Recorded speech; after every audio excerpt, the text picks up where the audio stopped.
invitada, Gloria Elgueta, quien es ex-MIR, integrante de Londres 38, y queremos conversar con ella a 50 años del golpe, de las luchas por la memoria y los derechos humanos. ¿Cómo estás, Gloria? Bienvenida a La Voz de los que Sobran. Bien, muchas gracias, Ale. No, muchas gracias a ti por estar aquí, por supuesto, como siempre, como es un compromiso de este programa, siempre queremos conversar sobre historia al final, porque a veces cuando uno dice memoria, como que se mira como si no fuese, claro, y no es pasado, ¿no?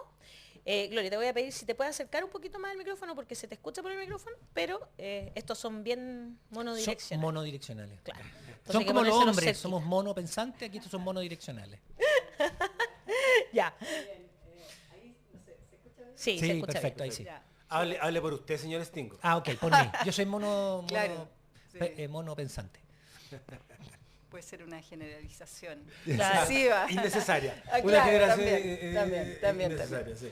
Oye, antes de empezar, yo les traía dos regalos. Ah, ¿en serio? wow. Sí. A ver, dele nomás, me encantan Ya, los regalos. Son dos libros. Ya. Uno que se llama La persistencia de la memoria y que relata en parte de la historia de Londres 38 y sobre todo de su recuperación. Qué bueno. Y viene con mucha documentación, información, así que se los dejo ahí. Perfecto. Y este, que es sobre un caso el caso de José Buenante, detenido desaparecido Sí, pues, en Democracia, Democracia. que justamente esto nos habla de la actualidad de los temas cuando hablamos del pasado y de la memoria. En realidad, esta es la importancia de la memoria, porque no hay garantías de repetición y la desaparición forzada continúa produciéndose, incluso en Democracia, que es el caso de José Buenante y 5 personas más. Muy bien, qué bueno. Nosotros hemos sacado reportajes sobre dónde está José Buenante, que se lo preguntan, ¿no? Nos preguntamos todavía y no vamos a dejar de preguntar nunca. Alcaz dice que vamos a hablar de cosas que pasaron antes del 92, que le avisemos a la presidenta, a lo mejor quiere contactarse. Sí. Yo lo digo No cacha. en términos como de broma, pero realmente, Gloria, hay una especie de espacio que se le está dando en los medios de comunicación y por lo tanto eso parece que tuviese una especie de auge del negacionismo muy fuerte. ¿Qué piensas tú de esto que está pasando y del momento que estamos viviendo como sociedad? Bueno, primero es una realidad innegable, es lo que tú describes, creo yo. Lo vemos todos los días en los medios, hay un cierto sentido común, pero yo diría varias cosas respecto de eso. Una, que yo creo que no es un fenómeno puramente actual. Hay una cierta constante histórica que yo creo que podría partir hasta desde Portales, ¿no?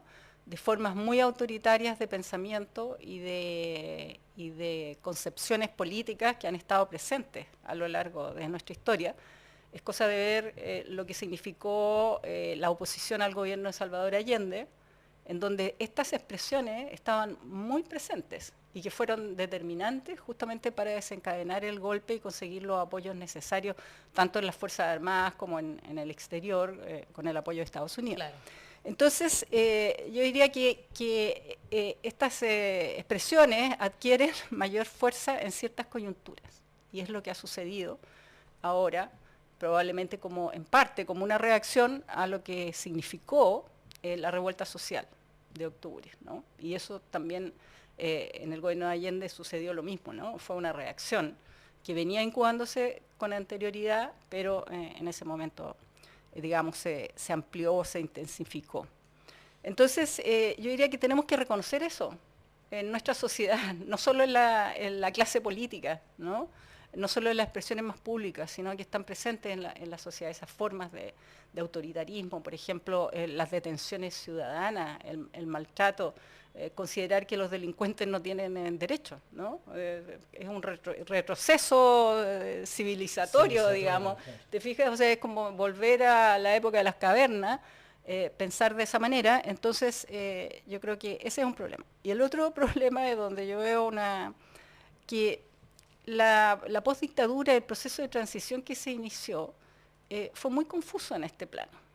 Yo recuerdo uno de los discursos de Patricio Aylwin justamente, en que él hablaba de los aspectos buenos de la dictadura.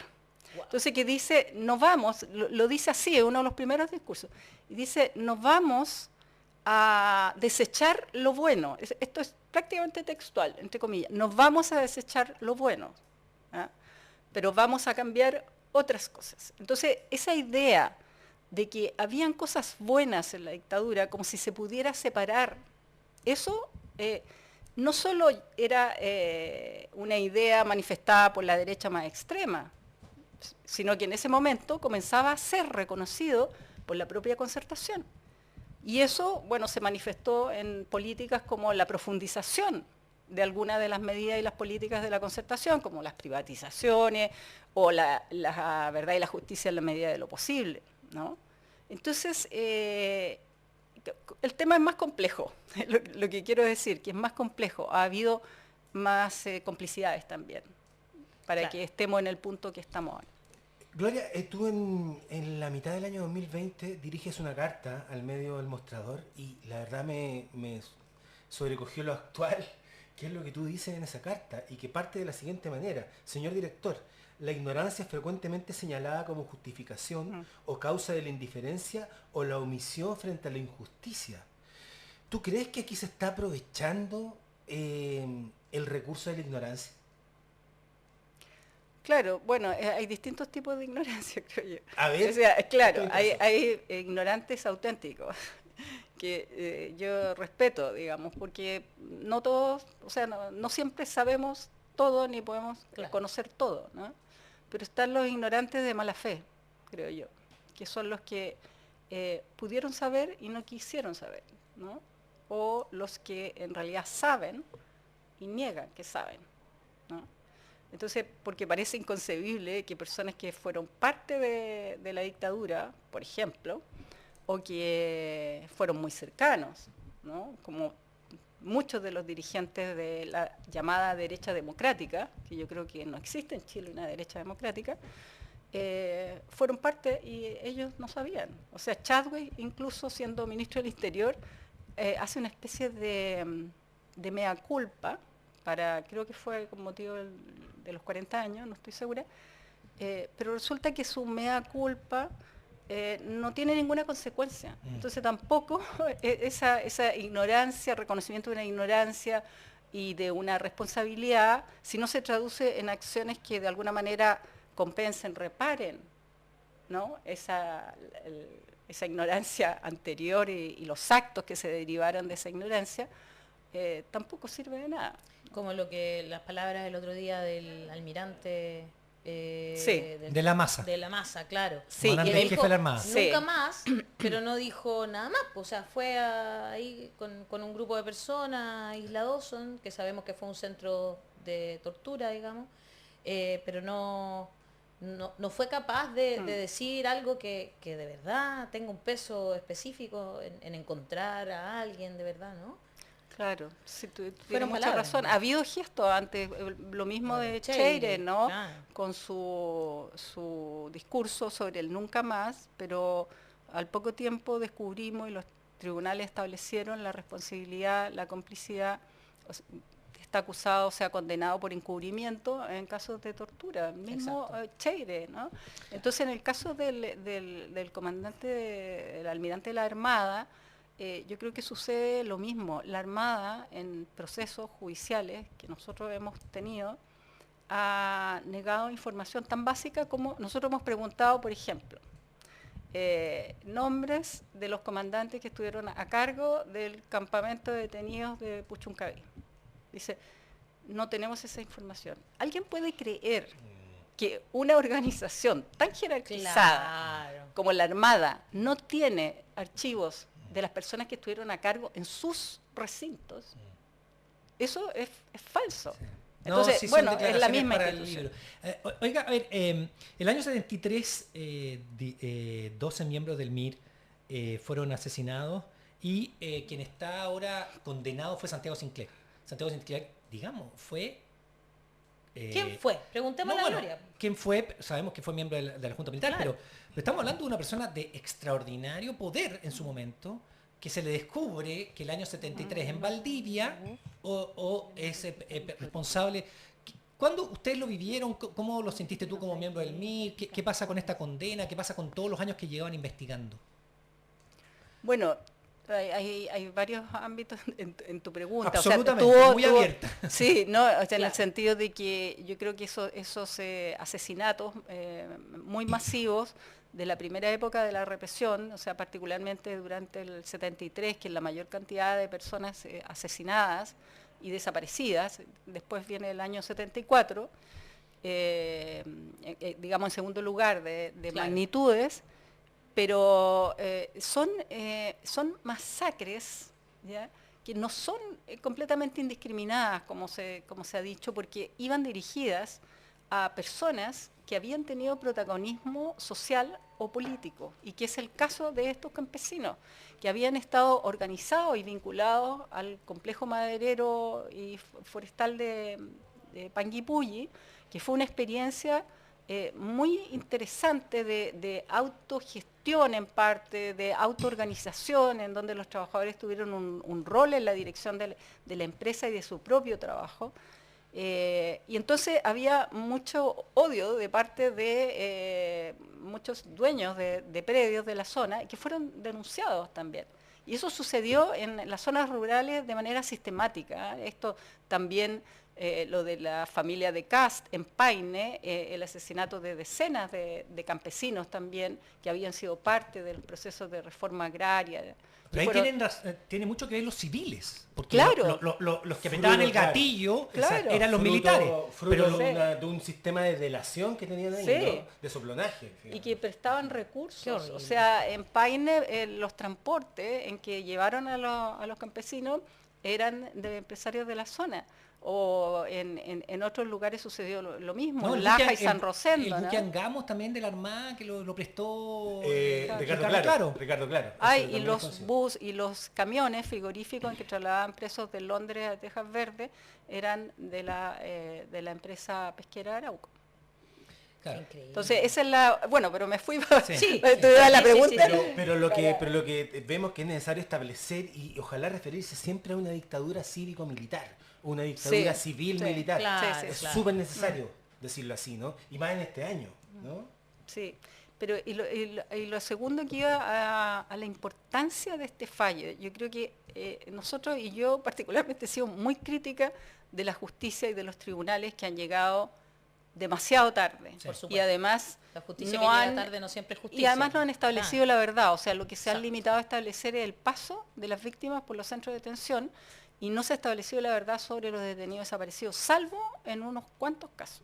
O sea, eso es ¿Pero así. no hay información? ¿O qué? No, ¿Por qué no? hay una información genérica, pero los casos en que se ha establecido son menos del 10%. Entonces, Qué terrible. entonces Un poco, 50 años. han establecido eso. Te fijas, y se sabe que fueron trasladados posteriormente, pero no hay más información. Pero dicho eso, también debo decir que en este caso me parece un fallo que hay que reconocer, que tiene gran importancia, no solo porque, bueno, hace justicia a estos crímenes tan terribles, ¿no? No solo brutales, sino que constituyen una injusticia indecible, sino también por la importancia de Santiago Sinclair. Santiago Sinclair era brazo derecho de Pinochet. Sí, pues eso ¿Ya? era. O sea, la importancia Tenemos una conexión directa. directa con Pinochet, desde que fue parte del Estado Mayor, ¿ya? Presidencial, o sea, cercano a Pinochet, después fue ministro, secretario general de la presidencia, después fue vicecomandante en jefe del ejército, que en realidad la vicecomandancia era como la comandancia, porque después estaba Pinochet, que tenía muchos títulos, entre ellos de capitán general, entonces estaba como jefe del ejército, pero Sinclair era el jefe del ejército.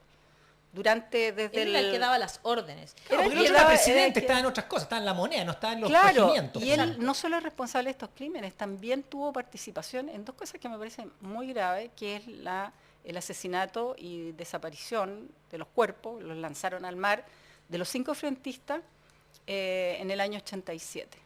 Él tuvo participación en eso, y él tuvo participación en el caso de Rodrigo Rojas y de Carmen Gloria Quintana, pero no no los directamente en los hechos, pero sí como responsabilidad, porque fueron soldados los que los quemaron, Claro. sino que en el encubrimiento posterior. Ah. El testimonio, mira, eso es lo terrible, que las cosas se olvidan, pero el testimonio del conscripto que permite encauzar a los militares, que eso fue hace el 2018, Sí, si sí. Muy recuerdo poco. mal, en su testimonio el conscripto dice que ellos fueron llevados a un recinto militar, los soldados que habían participado en ese operativo, y que habían sido instruidos por la superioridad entre los que estaba Santiago Sinclair, y los habían pauteado respecto de lo que debían declarar ante la justicia. Encubrimiento. Entonces, encubrimiento, protección, además amenaza, porque todos los subordinados, imagínate que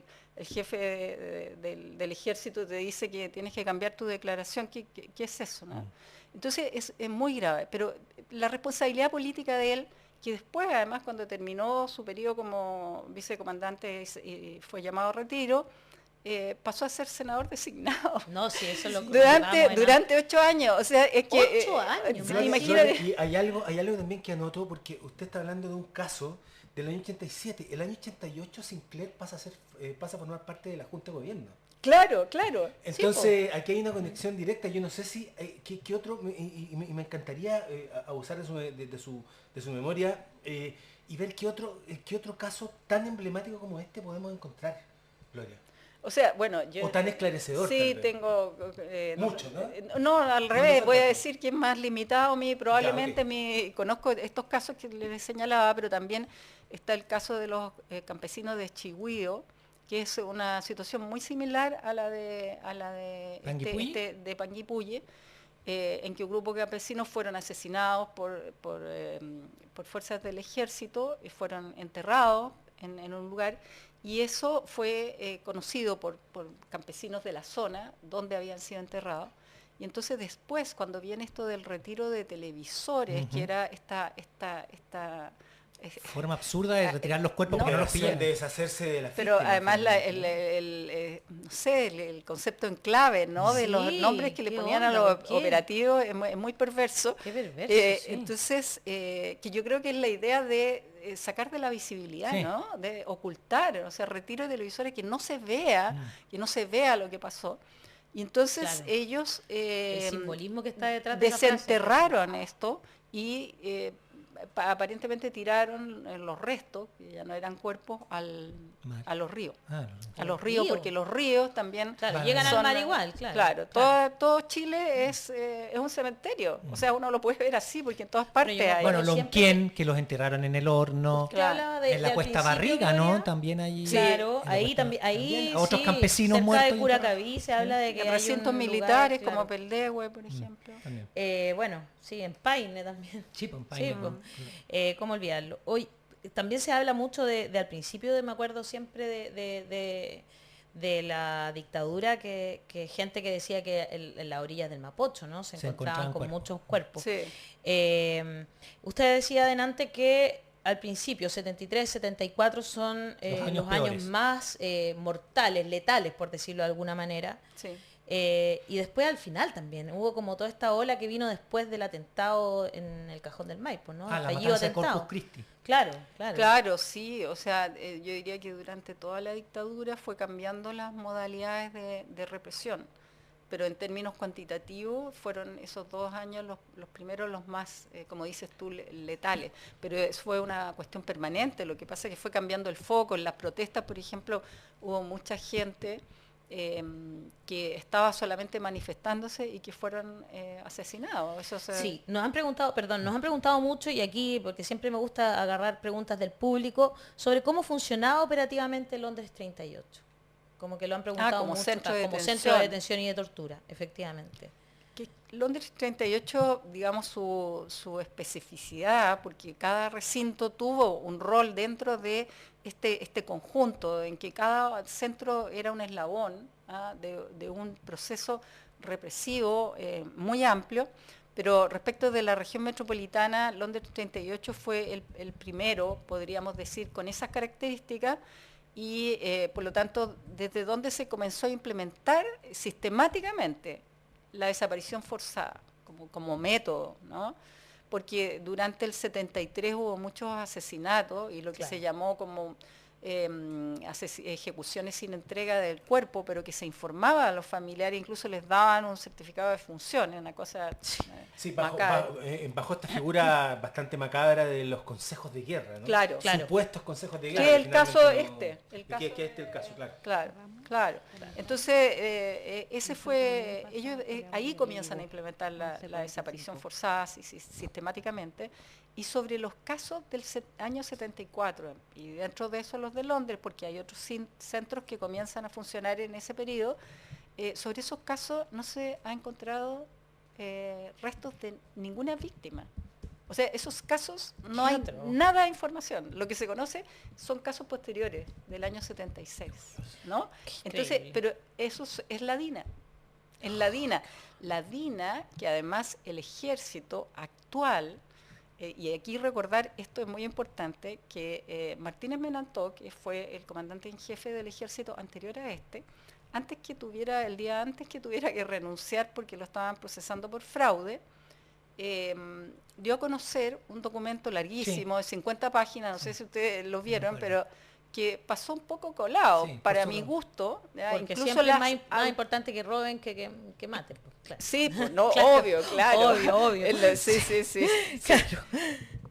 Y entonces, en ese documento, Martínez Menantó dice algo que es muy grave. Por una parte, reconoce la participación del ejército en crímenes tan graves como el de Prat, del Letelier, reconoce incluso la confabulación con un servicio de inteligencia extranjero, el ejército, que es la CIA, para asesinar a Letelier. Entonces reconoce muchas de esas cosas que además no es novedad porque están establecidas judicialmente, acá y en el extranjero. O sea, en Argentina se estableció... Es historia. Es no historia. Claro, o sea, no es doble lectura. No hay nada que agradecerle a Martínez Menantó por esto. Claro. Pero dice una cosa muy grave y que para mí, decepción o preocupación, el gobierno no dijo nada. Dice que la DINA era un organismo, dice algo así como extralegal, que no tenía relación con el ejército. ¿Qué? Eso dice Martínez Menantó. Entonces es un intento evidente de desligar toda responsabilidad respecto del tema de la desaparición forzada. Increíble. ¿Te fijas? Es muy evidente, claro. Entonces, porque la DINA ocupó recintos del ejército, recursos del ejército, personal del ejército. Y respondía a una política de Estado que llevaba a cabo el ejército, ¿no? Claro. A través de la Junta Militar. Entonces te fijas que con esas falsedades que se van instalando desde el Estado, desde las autoridades y las Fuerzas Armadas, se va produciendo el negacionismo. O sea, entonces no es raro que después alguien diga, no, pero si... esos casos no tenían que ver con el ejército, ¿no? Porque si lo dice el comandante en jefe del ejército. Claro. O entonces, yo nací en 92, así que no voy a pronunciarme con respecto a las violaciones a los derechos humanos si creo que existieron o no. Increíble, realmente increíble. Y ahí vemos, y qué bueno que diste en este clavo, Gloria, y te queremos agradecer estar hoy día con nosotros, pero ahí nace el negacionismo, efectivamente. Y es la causa de lo que vemos hoy, realmente. Gloria, muchas gracias por estar acá. Como programa vamos a seguir en esto, vamos a seguir conversando sobre la memoria, la historia, los derechos humanos, por supuesto que se respetan de forma sin condiciones, digamos, y que nada, por supuesto, hará que se pueda, como dijo Piñera, que tenga una cosa como, ¿cómo fue que dijo? De luz. Algo como dice que de luz. Al otro lado de esto había un lado luminoso. Un lado la luminoso. Verdad es bastante difícil encontrarle un lado luminoso a estos crímenes de lesa atroces. humanidad. Muchas gracias, Gloria. Gracias, Mañana tenemos de visita a Francisco Ugaz, abogado de derechos humanos que ganó el juicio de Sinclair. Así que también vamos a seguir para que vea el compromiso que tenemos. Mira, quisiera destacar, porque es una abogada que trabaja también con Londres 38, Magdalena Garcés, que es representante de 6 de las familias, qué bueno, sí. y que ella es una abogada de larga data, bueno. yo no sé si ha estado... No ha estado nunca con nosotros, así que la vamos a invitar. Deberían invitarla Bien, porque ella tiene una experiencia y conoce este caso y muchos otros casos que ha llevado. Bueno, ella fue también responsable del desafuero de Rosauro, ¿cómo se llama? ¿Martínez no era? El de Chillán, Sí. que había sido militar y había Sí, sido electo Perfecto. después diputado. Sí. Bueno, ese y muchos otros casos. Así que hacer ese reconocimiento también, porque hay varios abogados, el estudio de Caucoto también, en este proceso, porque son muchas familias. Así que Muchas gracias. Tuitera además con su mamá, Magdalena. Muchas gracias, Gloria. bueno, muchas gracias a ustedes. Que estén bien. Kiara Yara dice, por eso hay que recordar, gracias por esta labor. Y Giselle Morales, cómo han ocultado tantos horrores y la complicidad de los civiles. Alcaz dice, nunca más tiene que ser institucional, porque fácilmente después puede que el que lo sustituya decir que era una opinión personal. Ana Cruces dice, saludos, gran invitada. Nancy Riquelme dice, qué tremendo, es imposible olvidar tanto horror. Gabriela Sarraz, la frase, todo Chile se convirtió en un cementerio, no debe olvidarse nunca, la brutalidad que sufrió el mundo rural. Clara Montt, los cómplices civiles construyeron fortunas y Bruno Leiva dejaban los cuerpos asesinados en las calles para causar terror al pueblo.